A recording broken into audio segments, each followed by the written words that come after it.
To question 10, the statement reads as follows. The apparatus shown below allows for several variables in the investigation of photoelectric effect.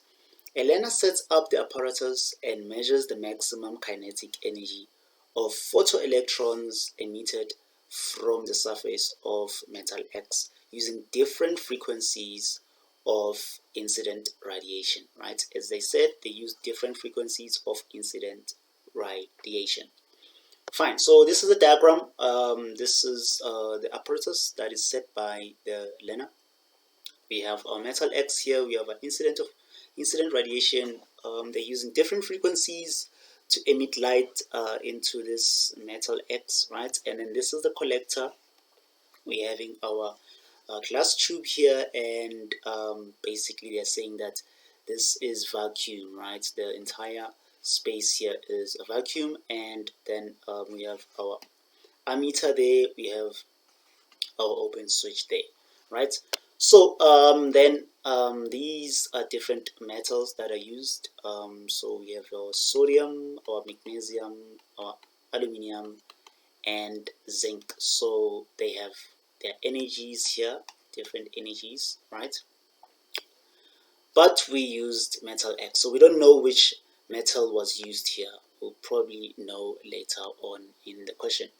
So now 10.1 says that we must describe the photoelectric effect, right? So if I were to describe it, it is basically the process whereby electrons are ejected, right?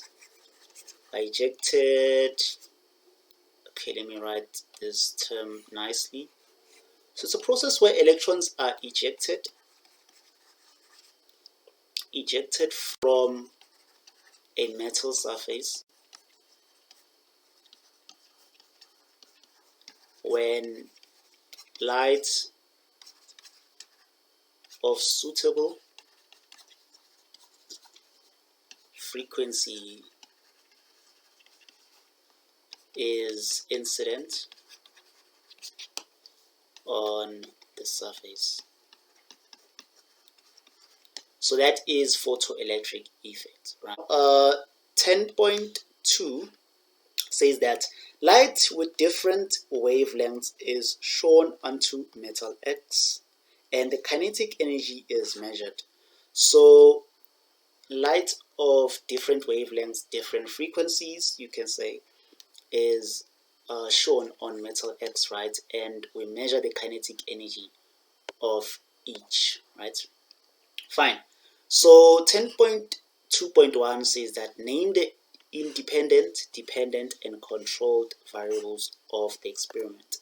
So as you are using different frequencies, right, of light, basically it tells you that the independent variable will be the incident of light, because using different frequencies, incident of light, using different frequencies of light, so you are the one making the choice of using different frequencies, so it's independent.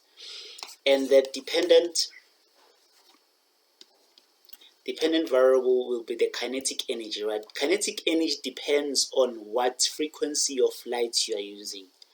So kinetic energy is going to be the dependent variables, kinetic energy of those electrons,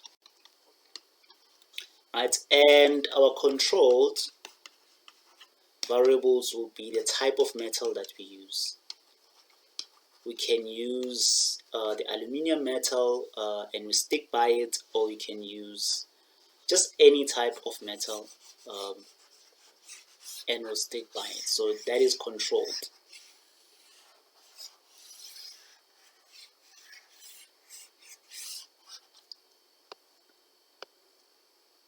Okay, so now we're going to do 10.2.2, right? It says that when ultraviolet light with a wavelength of 280 is shown onto metal X, the kinetic energy of the released electron is 5.74 times 10 to the power of minus 20 joules, right? Identify metal X in the table given. So what you need to do is we need to identify the work energy, right? And it will tell us which metal was used in this scenario here in 10.2.2. So for us to do that, we are going to write down the information given. So we are given lambda of 280 nanometer, right? Lambda, which is wavelength, and we're given the kinetic energy be equals to 5.74 times 10 to the power of minus 20 joules, right? And we want to identify the work done, right? So for us to do that, we'll use the equation of energy being equals to H, right? Which is the Planck's constant, and multiplied by C over lambda, which this is also equals to the work plus kinetic energy. So this formula, you can find it at the back of your script in the formula sheet, right? Then you can simply say, okay, fine, you're having H times C over lambda is equals to work plus kinetic energy. So already know kinetic energy, already know Planck's constant, we know the speed of light, we know the wavelength, we can simply find this, right? So the Planck's constant is 6.63 times 10 to the power of minus 34, multiplied by the speed of light, which is 3 times 10 to the power of 8, and then we divide by the wavelength, which is 280.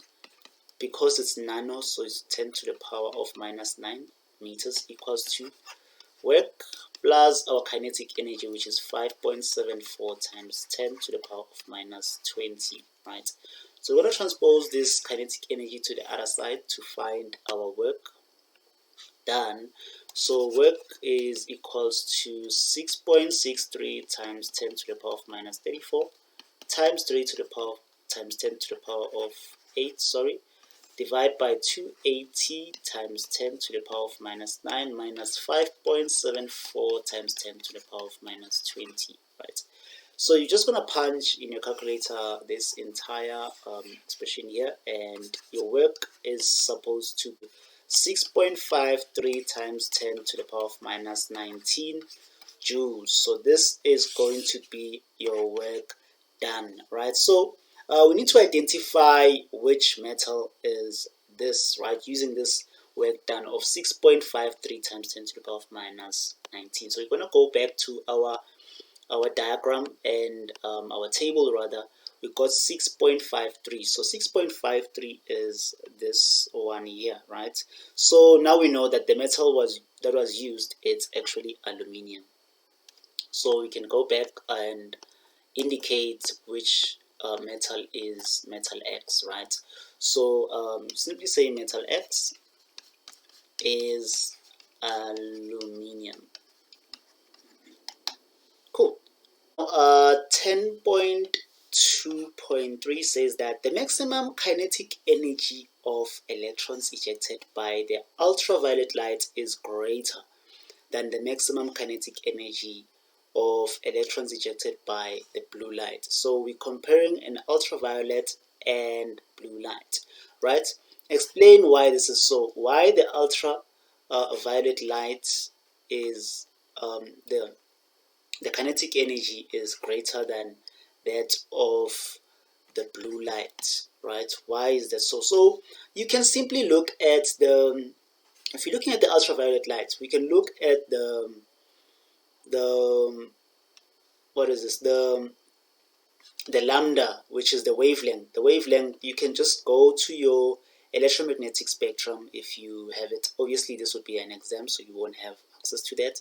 But if you know your electromagnetic spectrum, you'll know the wavelength of your ultraviolet light, right? Which is 1 times 10 to the power of minus 8 meters, right? And the wavelength of your blue light is equals to 5 times 10 to the power of minus 7 meters. So you can easily compare these two. I mean, like, which one is bigger and which one is smaller, right? It's clear that the wavelength of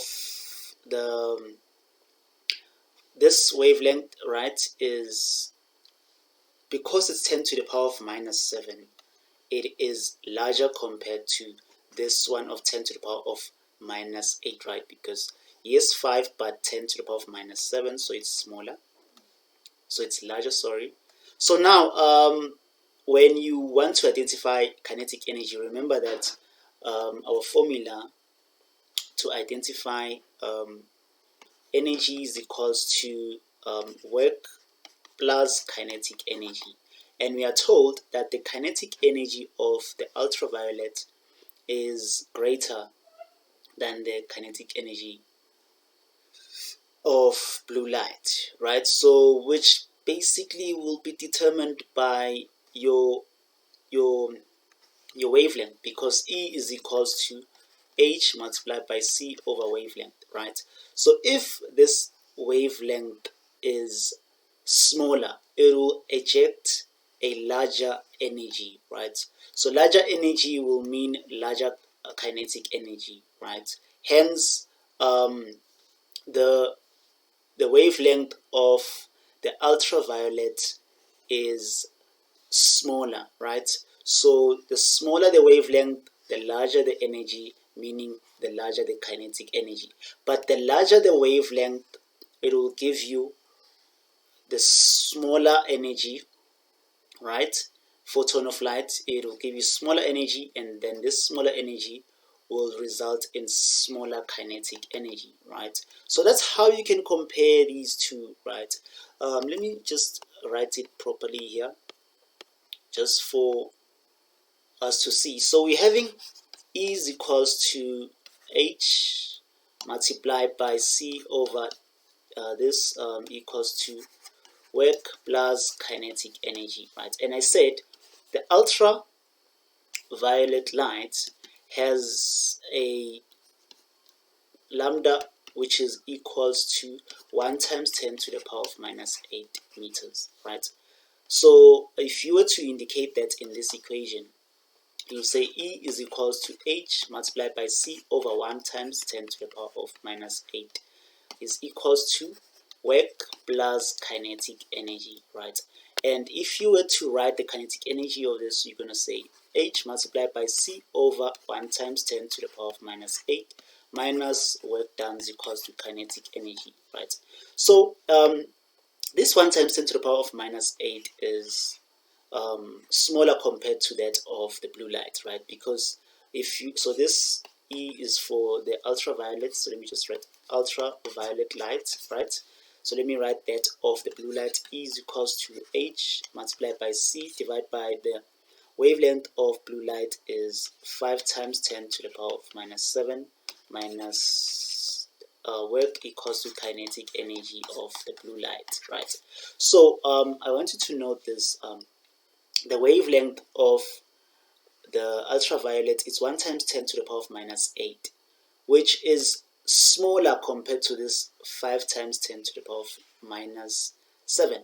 So if this is large, right, it will produce small energy. So this is going to be small. So if this energy is small, therefore the kinetic energy will be small, right? And then looking at this one, it has a smaller wavelength, will produce larger energy. So large energy will result in large kinetic energy. So that's how you can compare it. You can compare it using this form here if you understand the wavelength of these two properties, one property of light and the ultraviolet of light.